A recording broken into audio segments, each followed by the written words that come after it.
வணக்கம்.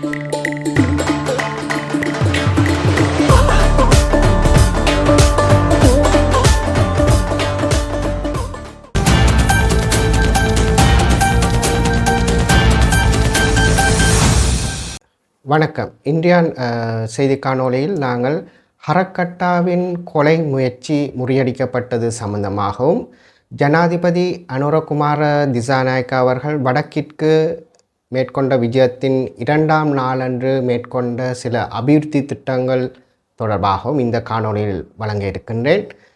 இந்த சேனலை நீங்கள் சப்ஸ்கிரைப் பண்ணாவிட்டால் சப்ஸ்கிரைப் பண்ணுங்கள், லைக் பண்ணுங்கள், ஷேர் பண்ணுங்கள். இனி காணொளிக்குள் செல்லலாம் வாருங்கள். ஹரக்கட்டா என்று அழைக்கப்படுகின்ற நதுன் சிந்தக்க என்கின்ற நபர் கைது செய்யப்பட்டு காவலில் வைத்திருக்கப்பட்டிருக்கின்றார்.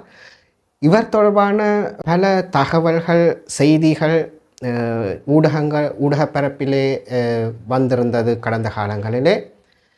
அதற்கமைய இப்பொழுது இன்னொரு செய்தி ஒன்று கிடைத்திருக்கின்றது. என்னவென்று சொன்னால், இவர் மீது மேற்கொள்ளப்படவிருந்த கொலை முயற்சி தடுக்கப்பட்டுள்ளதாகவும் முறியடிக்கப்பட்டுள்ளதாகவும் இதனோடு தொடர்புடைய ஒரு நபர் கைது செய்யப்பட்டுள்ளதாகவும் தெரிவிக்கப்படுகின்றது.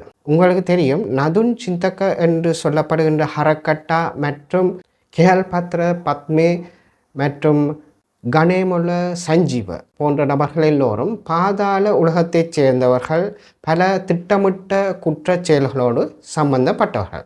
அந்த திட்டமிடப்பட்ட குற்றச்செயல் தொடர்பாகத்தான் இந்த ஹரக்கட்டா கைது செய்யப்பட்டு நீதிமன்ற நடவடிக்கைக்குள் உள்ளாக்கப்பட்டிருக்கின்றார். இந்த நபர் கடந்த காலங்களிலே நீதிமன்றத்திற்கு வந்துவிட்டு செல்லும் வழிகளில் ஊடகவியலாளருக்கு சில தகவல்களை, செய்திகளை சொல்லிவிட்டு செல்வார். அந்த வகையிலே அவர் கடந்த காலங்களில் தன்னிடமிருந்து லஞ்சம் பெற்றதாக முன்னாள் போலீஸ் மா அதிபர் தேசபந்து தென்னக்கோன், முன்னாள் பொது பாதுகாப்பு அமைச்சர் டிரான் அலஸ் மற்றும் முன்னாள் பாதுகாப்பு செயலாளர் கமால் குணரத்ன ஆகியோர் மீதும் இந்த குற்றச்சாட்டுக்களை அவர் ஊடகவியலாளர் முன்னிலையில் வழங்கியிருந்தார்.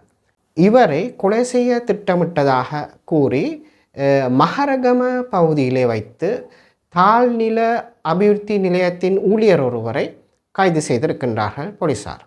மேல் மாகாண வடக்கு குற்ற பிரிவினர் தான் இவரை கைது செய்திருக்கின்றார்கள். இந்த முயற்சி என்ன என்று பார்த்தால், ஹரக்கட்டாவை நீதிமன்றத்திற்கு சிறைச்சாலையிலிருந்து நீதிமன்றத்துக்கு கொண்டு வரும்போது அல்லது நீதிமன்ற வளாகத்துக்குள் வைத்து அவரை கொலை செய்வது தான் இவர்களுடைய திட்டமாக இருந்தது. ஊடகவியலாளர் போல் வேடமடைந்து வந்து கேமரா மூலம் அவரை வீடியோ பண்ணுவது போல் கேமராவை வைத்துக்கொண்டு கேமராவுக்குள் பொருத்தப்பட்டுள்ள ஒரு கைத்துப்பாக்கி மூலம் அந்த கைத்துப்பாக்கியை செயற்படுத்துவதன் மூலம் ஹரக்கட்டாவை சுட்டுக்கொள்வது தான் இந்த திட்டமாக இருந்தது. இந்த பனாசோனிக் கேமராவுக்குள் ஒரு கைத்துப்பாக்கியை வைத்து அந்த கைத்துப்பாக்கியை செயற்படுத்துவதற்காக ஒரு நல்ல தடிப்பமான ஒரு நூலை எடுத்து வைத்து அதோடு தொடுத்து அந்த நூலை இழுப்பதன் மூலம் அந்த கைத்துப்பாக்கியை செயற்படுத்தி அதன் மூலம் ஹரக்கட்டாவை சுட்டுக்கொள்வது தான் இவர்களுடைய திட்டமாக இருந்தது. இந்த திட்டத்தின்படி இவர்கள் குர்நாகலையிலிருந்து பனாசோனிக் கேமரா ஒன்றை பெற்றிருக்கின்றார்கள். அந்த கேமராவும் போலீசாரால் கைப்பற்றப்பட்டிருக்கின்றது. இந்த கைத்துப்பாக்கி கைப்பற்றப்பட்டிருக்கின்றது. அதற்கான தோட்டாக்களும் போலீசாரினால் கைப்பற்றப்பட்டிருக்கின்றது. இவர் ஊடகவியலாளராக வருவதென்றால் நீதிமன்ற வளாகத்துக்குள் அவருக்கு ஒரு ஊடகவியலாளர் அடையாள அட்டை தேவைப்பட்டது. அதற்காக அவர் சட்ட விரோதமாக ஊடகவியலாளர் அடையாள அட்டை ஒன்றை தயாரித்துள்ளதாகவும் பின்னர் போலீசாரினால் அவர் கைது செய்யப்படுவதற்கு முன்னர் அந்த அடையாள அட்டைகளும் சில பத்திரங்களும் அவரால் எரியூட்டப்பட்டதாகவும் தெரிவிக்கப்படுகின்றது. இந்த எரியூட்டப்படுவதையும் அவர் வீடியோ எடுத்திருக்கின்றார் அவருடைய கை தொலைபேசி மூலம். இதுவும் போலீசாரினால் கைப்பற்றப்பட்டிருக்கின்றது. போலீசார் இந்த வீடியோ எவ்வாறு எடுப்பது, வீடியோ மூலம் எவ்வாறு ஹரக்கட்டாவை கொலை செய்வது, எவ்வாறு அந்த துப்பாக்கி இயக்கப்பட இருந்தது, எவ்வாறு அது அசம்பிள் பண்ணப்பட்டிருந்தது என்பதை விளக்கியிருந்தார்கள். இந்தோனேஷியாவிலிருந்து 5 பாதாள குழு உறுப்பினர்கள் இலங்கைக்கு கொண்டு வரப்பட்டிருந்தது உங்களுக்கு தெரிந்திருக்கும். அந்த 5 பாதாள குழு உறுப்பினர்களில் 2 கொழும்பு வடக்கு குற்றப்பிரிவினரிடம் விசாரணைகளுக்காக கையளிக்கப்பட்டிருந்தார்கள். அந்த கொழும்பு வடக்கு குற்றப்பிரிவினர் தான் நேற்று இந்த மகரகமையில் வைத்து இந்த கொலை முயற்சிக்கு ஈடுபட்டிருந்த நபரை கைது செய்திருந்தார்கள். பெரும்பாலும் பெக்கோ சமன் அல்லது பானந்துர நிலங்க 2 பேரில் ஒரு ஆள் இது தொடர்பான தகவல்களை போலீசாருக்கு வழங்கியிருக்கலாம் என்று நம்பப்படுகின்றது. அடுத்ததாக நாங்கள் ஜனாதிபதியின் வடக்கு நோக்கிய பயணம் தொடர்பான தகவல்களை பார்க்கலாம். ஜனாதிபதி அவர்கள் செப்டம்பர் 1ஆம் தேதியிலிருந்து வடக்கிற்கான விஜயத்தை மேற்கொண்டிருந்தார். அதன் முதல் கட்டமாக யாழ்ப்பாண மாவட்டத்திற்கு சென்றிருந்தார். அங்கே யாழ்ப்பாணத்திலே அவர் சில அபிவிருத்தி பணிகளை ஆரம்பித்து வைத்திருந்தார். அதில் குறிப்பிடத்தக்க ஒன்று மண்டதீவிலே சர்வதேச கிரிக்கெட் மைதானம் ஒன்றிற்கான அடிக்கல் ஒன்றை ஜனாதிபதி அவர்கள் நேற்றைய முன்தினம் 1ஆம் தேதி அன்று அடிக்கல் ஒன்றை நாட்டி வைத்திருந்தார்.